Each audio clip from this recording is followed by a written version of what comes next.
तो ये हमारा एल कार्ट पर न्यूमेरिकल है। तो ये हमारा एल कार्ट दिया है जिसकी ऊर्ध्वाधर ऊंचाई कितनी है 200 और क्षैतिज दूरी कितनी है 160। ठीक है, तो ऊर्ध्वाधर डी की मोटाई है 20 mm और क्षैतिज काट का ऊंचाई है 10 mm। ठीक है, तो ये हमारा एल कार्ट और न्यूमेरिकल है और हमें एक्स एक्स तथा वाई एक्स पर क्या निकालना है, जड़त्व गुण का मान निकालना है। ठीक, फिर से एक बार सवाल देख लीजिए। एल कार्ट है जिसकी ऊर्ध्वाधर लंबाई 200 mm है और मोटाई 20 mm है और क्षैतिज जो लंबाई है वो 160 mm है और मोटाई कितना है 10 mm। इसका एक्स एक्स तथा वाई एक्स पर गुरुत्व केंद्र निकालना है। तो हमने डिस्कस किया था संयुक्त काट का जड़त्व गुण निकालने के लिए। तो हमारा ये क्या है, जड़त्व आघूर्ण का मान हम अभी निकालते हैं इसका। ठीक, तो ये हमारा जो एल काट है वो सिमेट्रिक तो है नहीं, किसी अक्ष पर अगर काटे तो ये बराबर भागों में आएगा नहीं। तो इसके लिए हमें क्या करना पड़ेगा, गुरुत्व केंद्र का मान निकालना पड़ेगा, कैपिटल जी का मान निकालना पड़ेगा। अगर ये हमारा सिमेट्रिक होता किसी अक्ष के परितः तो हमें गुरुत्व केंद्र का मान नहीं निकालना पड़ता। तो ये एल काट हमारा सिमेट्रिक नहीं है, इस वजह से हमें गुरुत्व केंद्र का मान निकालना पड़ेगा। तो हम पहले इसका गुरुत्व केंद्र का मान निकालेंगे, उसके बाद फिर आई एक्स और आई वाई निकालेंगे, मतलब एक्स एक्स के परितः जड़त्व गुण और वाई एक्स के परितः जड़त्व गुण निकालेंगे। ठीक है, तो सबसे पहले हम ये एल काट दो कांटों से मिलकर बना है, तो दोनों कांटों को अलग अलग कर लेते हैं। ये हमारा क्या हो जाएगा, डी ई एफ एच, ये हमारा एक काट हो जाएगा और एच ए बी सी ये हमारा दूसरा काट हो जाएगा। ठीक है, तो इस तरह से हम ये दो काटों से मिलकर ये एल काट बना है। तो हम इन दोनों आयताकार काटों का पहले गुरुत्व केंद्र निकालेंगे, फिर क्षेत्रफल निकालेंगे। तो गुरुत्व केंद्र इनके विकर्णों पर काटेगा, तो पहले आयत के लिए हमने G1 ले लिया और दूसरे आयत के लिए हमने G2 ले लिया। ठीक है, अब क्षेत्रफल निकाल लिया, तो पहले आयत का क्षेत्रफल आया 190। पहला आयत की लंबाई कितनी है 200, लेकिन 10 mm चला जा रहा है दूसरे आयत में, तो बचेगा कितना 190। तो 190 गुणे में 20। दूसरे आयत का क्षेत्रफल चौड़ाई 160 और मोटाई है 10। ठीक है, तो 160 गुणे 10, तो 1.6 गुणे 10 की घात 3 A2 आ गया और A1 3.8 गुणे 10 की घात 3 आ गया। ठीक, अब x1 y1 का मान निकाल लेते हैं तथा x2 y2 का मान। ठीक है, तो x1 कहाँ होगा, x1 होगा y अक्ष से दूरी। तो y अक्ष से दूरी कितना है 20। ठीक है, y अक्ष से दूरी कितना है 20, मतलब कि हम क्या निकालने हैं, पहले आयत के गुरुत्व केंद्र G1 का निर्देशांक निकालना है और फिर हम क्या निकालेंगे, दूसरे आयत का गुरुत्व केंद्र का मान। तो पहले आयत का गुरुत्व केंद्र कहाँ होगा, मोटाई के ठीक बीच में, मतलब 20/2, मतलब कि 10। एक्स एक्स से और वाई एक्स से दूरी इसकी कितनी हो जाएगी 20/2, मतलब कि 10 mm। ठीक है, तो x1 बराबर कितना आ गया 10 mm। y1 हमने अभी तो x देखिए क्या निकाला है, y एक्स से दूरी निकाला है। अब हम x एक्स से दूरी निकालेंगे, मतलब y1 निकालेंगे। तो आयत की लंबाई कितनी 190 प्लस 190/2, तो ये तो DEFH का मान निकलेगा। ठीक है, लेकिन ये 10 mm बचा रहेगा, तो 10 mm को क्या करेंगे प्लस कर देंगे, मतलब कि हमें तो यहाँ से दूरी लेना है ना, तो ये तो बस इतनी दूरी निकल रहा है, HF से दूरी निकल रहा है, लेकिन हमें CV से दूरी निकालना है। ठीक है, तो पहले हम आयत की लंबाई का आधा करेंगे और फिर उसमें बची हुई दूरी को जोड़ देंगे। तो 190/2 प्लस 10 बराबर कितना हो जाएगा 105। तो G1 का मान आ गया, y एक्स से दूरी कितना है 10 और x एक्स से दूरी कितना है 105। उसी तरह G2 का मान निकालेंगे, तो G2 का मान 160 के आधे पर 160/2 मतलब 80 और 10 mm के AB के आधे पर, मतलब कि 10/2 5 mm। ठीक है, तो G2 का y एक्स से दूरी कितना है 80 और x एक्स से दूरी कितना है 5। इस तरह हमने गुरुत्व केंद्र निकाल लिया G1 G2 का। अब जब G1 G2 का मान निकल गया तो कैपिटल G का मान निकालेंगे, और कैपिटल G का मान हम निकालेंगे गुरुत्व केंद्र के फार्मूला से। और गुरुत्व केंद्र का फार्मूला क्या है, कि उसके एक्स बार बराबर ए एक्स वन प्लस ए एक्स टू अपॉन में जितने भी क्षेत्र आयत हैं, जितने काट हैं, उनके क्षेत्रफल का योग। तो दो काट है तो दो क्षेत्रफल का योग हमने निकाल लिया, ए बराबर A one plus A to इतना। तो अब सूत्र में पुट कर देंगे। सूत्र हमारा एक्स बार बराबर A one X one plus A two X two upon में ए, ठीक है। तो क्षेत्रफल और x1 का मान और फिर दूसरा क्षेत्रफल गुणे x2 का मान बटा में संपूर्ण क्षेत्रफल का से डिवाइड कर देंगे तो हमारा x बार 30.74 आया। मतलब कि y अक्ष से इसकी दूरी कितनी है, 30.74 है, ठीक है। अब हम y अक्ष से दूरी निकाल लिए, मतलब y अक्ष से दूरी मतलब x निकालनी है, तो अब x अक्ष से दूरी y निकालेंगे। तो y के लिए कितना है, y बार बराबर a1 y1 plus a2 y2 upon ए। तो 3.8 गुणे 10⁻³ y1 की दूरी कितनी है 105 और 1.6 गुणे 10⁻³ गुणे y2 की दूरी कितनी है 5 बटा में 5.4 गुणे 10⁻³ ये क्षेत्रफल का मान है। हल करेंगे तो 75.37 mm। मतलब कि x अक्ष से गुरुत्व केंद्र की दूरी कितनी है, x अक्ष से गुरुत्व केंद्र की दूरी है 75.37 mm और y अक्ष से इसकी दूरी कितनी है, y अक्ष से गुरुत्व केंद्र की दूरी कितनी है 30.74 mm। इस तरह से गुरुत्व केंद्र का मान निकल गया। अब जब गुरुत्व केंद्र का मान निकल गया तो आई एक्स एच के पता तथा वाई एच के पता जड़ता गुण आसानी से निकाल लेंगे। तो अब हम निकालने जा रहे हैं एक्स एच के परिता जड़ता गुण, उसके बाद हम निकालेंगे वाई एक्स के परिता जड़ता गुण। तो हमने एल काट का जड़ता गुण एल काट का गुरुत्व केंद्र का मान निकाला हम लोगों ने। एक्स एक्स से एल गुरुत्व केंद्र का मान कितना है 30.74, एक्स एक्स से गुरुत्व केंद्र का मान है 75.37 और वाई एक्स से गुरुत्व केंद्र की जो दूरी एल काट का वो कितना है 30.74, ठीक है। तो एक्स एक्स से 75.37 और वाई एक्स से 30.74, ठीक। तो ये हमने गुरुत्व केंद्र की स्थिति ज्ञात कर ली। अब एल काट का एक्स एच के बदले जड़ता गुण निकालते हैं, ठीक है। तो पहले आयत 1 का निकालेंगे, उसके बाद आयत 2 का निकालेंगे और फिर दोनों को क्या करेंगे जोड़ देंगे तो एक्स एच के परिता जड़ता गुण होगा। उसी फिर हम वाई एच के परिता निकालेंगे तो फिर आयत 1 का वाई एच के परिता जड़ता गुण निकालेंगे और आयत 2 का के परिता वाई एक्स के परिता जड़ता गुण निकालेंगे, दोनों को जोड़ लेंगे तो वो हमारा वाई एच के परिता जड़ता गुण होगा, ठीक है। तो हम निकालते हैं एक्स एक्स के परिता एल काट का जड़ता गुण।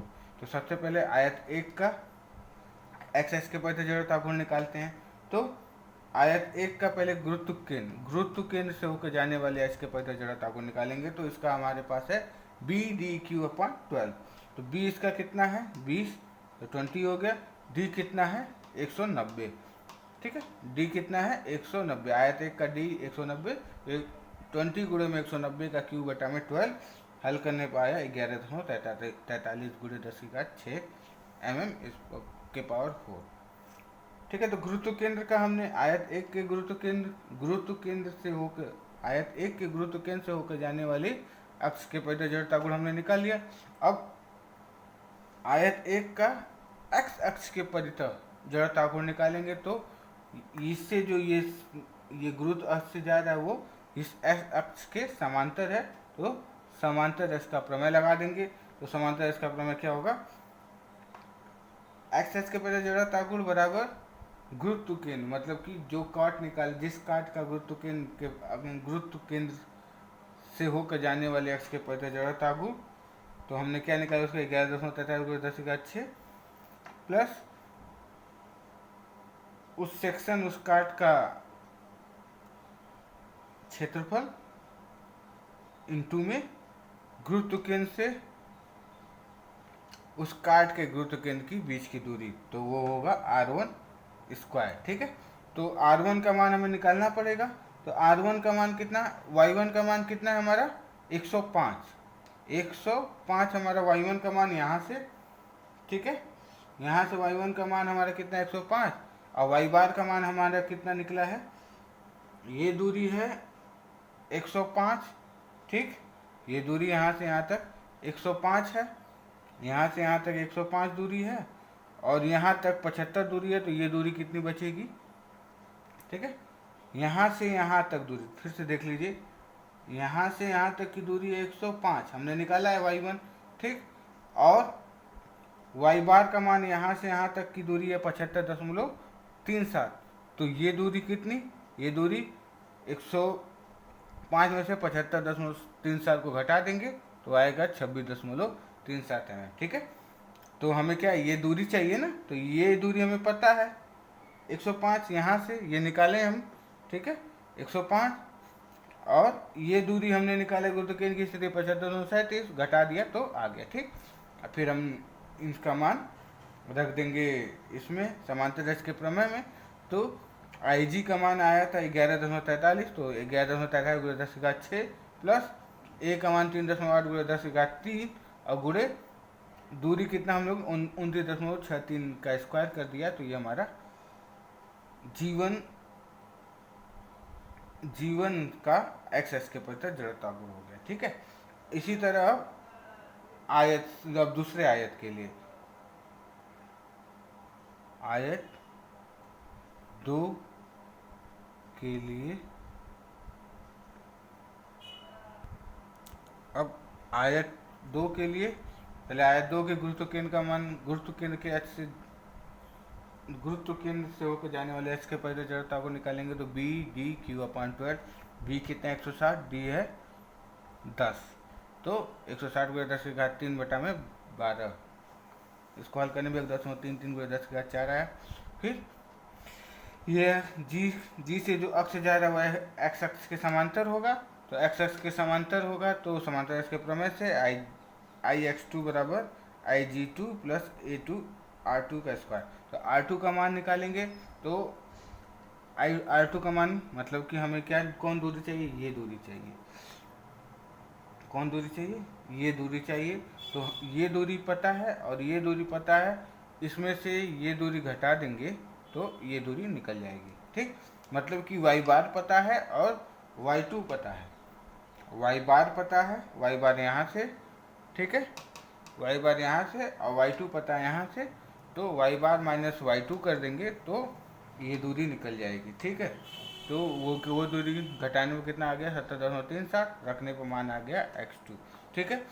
तो ये तो हमारा अलग अलग एक्स के पैटर्न जड़ता गुण आ गया, तो दोनों काटों का संयुक्त करने के लिए दोनों आयतों के एक्स के पर जड़ता गुणों का योग कर देंगे तो वो एल काट के जड़ता गुण का मान आ जाएगा, ठीक है। तो काट के दोनों सेक्शनों का जो एक्स के पैदल जड़ता गुण आया है दोनों को हम जोड़ देंगे तो वही हमारे पूरे काट का एक्स के पैदल जड़ता गुण होगा। तो आई एक्स बराबर आई एक्स वन प्लस आई एक्स वन ये और आई एक्स टू ये, इन दोनों का योग कर दिया तो हमारा आया 22.76, ये हमारा एल काट का एक्स के पैदल जड़ता गुण है। अब इसी प्रकार वाई एक्स के पैदल जड़ता गुण निकालेंगे, तो यहाँ तक तो कॉमन है, अब एल काट का वाई एस के पता जड़ता गुण इसी प्रकार निकलेगा, जी1 जी2 का मान निकालेंगे, फिर अब वहाँ पर R1 R2 एक्स के टर्म में निकालेंगे, ठीक है, और मान रख के वाई एस के पता जड़ता गुण निकाल देते हैं, ठीक है।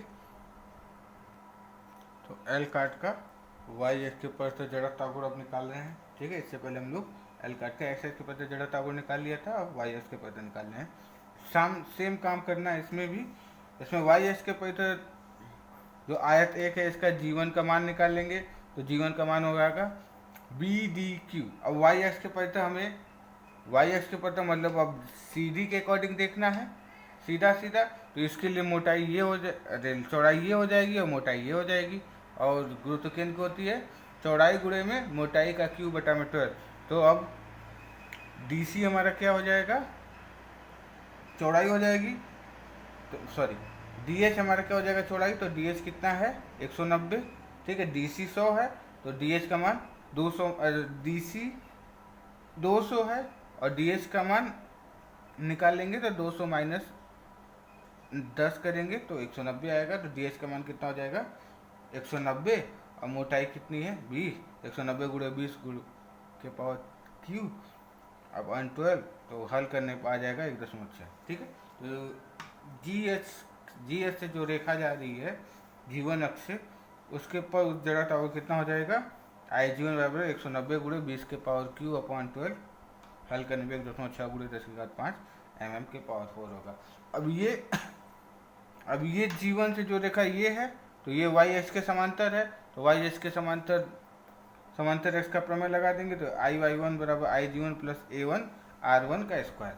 अब आर वन का मान निकालेंगे, तो आर वन कौन सी, ये दूरी, तो हमें ये दूरी पता है कितना, 30.74, ये दूरी पता है 30.74, मतलब कि एक्स बार, और ये दूरी पता है, ठीक है, मतलब जीवन से दूरी x1 का मान हमने यहाँ से निकाला है 10 mm, ठीक है, तो ये दूरी में पता चल जाएगा। R1 कितना हो जाएगा, 30.74 माइनस 10 बराबर 20.74, ये दूरी पता है और ये दूरी पता है, ठीक, ये दूरी और ये दूरी पता है, तो ये दूरी निकल जाएगी, ये दूरी है 30.74, ये हम लोग ने एक्स बार का मान निकाला है, एक्स बार का मान कितना है 30.74, 30.74, x1 ये 20/10, ये x1 ये, तो 30.74 माइनस में 10, तो 20.74 mm R1 हो गया। मान रख के इसका वाई एस के समांतर जड़ा तागो निकालिए, तो आया 1.76 गुणे 10⁻1 1.76 गुणे 10 की पावर 6 mm के पावर 4। ये तो आयत 1 के लिए हो गया। अब आयत 2 के लिए निकालते हैं।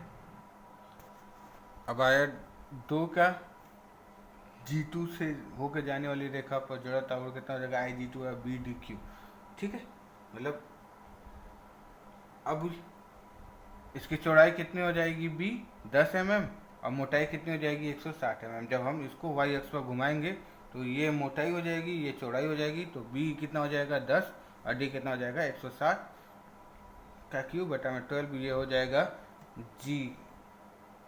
G2 के पर G2 रेखा पर आयत 2 का जड़त्व आघूर्ण, तो उसका मान कितना हो जाएगा 3.41 गुणे 10⁶ mm के पावर 4।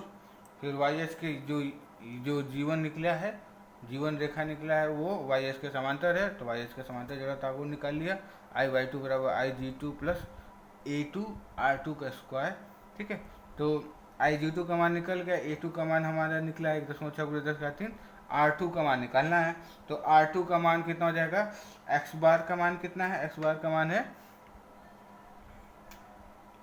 का मान है हमारा 30.74 और x2 का मान है 80, तो 80 में से 30.74 घटा देंगे तो वो R2 हो जाएगा, R2 का मान 49.26 मान रख देंगे, तो यही हमारा वाई एस के पड़ता जड़त्व आघूर्ण हो जाएगा G2 का, ठीक है, तो G2 का जो G2 अक्ष का या काट 2 का या आयत 2 का वाई अक्ष के पड़ता जड़त्व आघूर्ण कितना हो जाएगा 7.30 गुणे 10⁻⁴। इस तरह हमने आयत 1 और आयत 2 पर जड़त्व आघूर्ण निकाल लिया। तो एल काट का वाई अक्ष पर जड़त्व आघूर्ण कितना हो जाएगा, जड़त्व आघूर्ण दोनों काटों पर जो आघूर्ण आया है वाई एस के पड़ता दोनों को हम जोड़ देंगे, तो वो एल काट का वाई एस के पड़ता जड़त्व आघूर्ण होगा, तो आई वाई बराबर I Y one plus I Y two. तो दोनों काटों पर हमने क्या निकाल लिया, वाई एक्स पर जड़त्व आघूर्ण निकाल लिया, और जब दोनों को जोड़ देंगे तो संपूर्ण एल काट का वाई एक्स के पड़ता जड़त्व आघूर्ण प्राप्त हो जाएगा। तो जोड़ने पर हमारा जो वाई एक्स के पर आया वो कितना आया 9.06 गुणे 10⁻⁶ mm के पावर 4 आया, ठीक है। तो इस तरह हमने एल काट पर वाई एक्स के पड़ता और एक्स एक्स के पड़ता जड़त्व आघूर्ण ज्ञात किया, और ये एल काट हमारा कैसा है, वो एक सिमेट्रिक नहीं है, तो इसके लिए हमें जी का मान निकालना पड़ेगा। अब आगे हम सिमेट्रिक काट के लिए, सिमेट्रिक सेक्शन के लिए जड़त्व आघूर्ण का मान निकालेंगे, ठीक। तो इस तरह आप सभी काटों का जड़त्व आघूर्ण आप एक्स एक्स या वाई एस के परितः निकाल सकते हैं, ठीक है।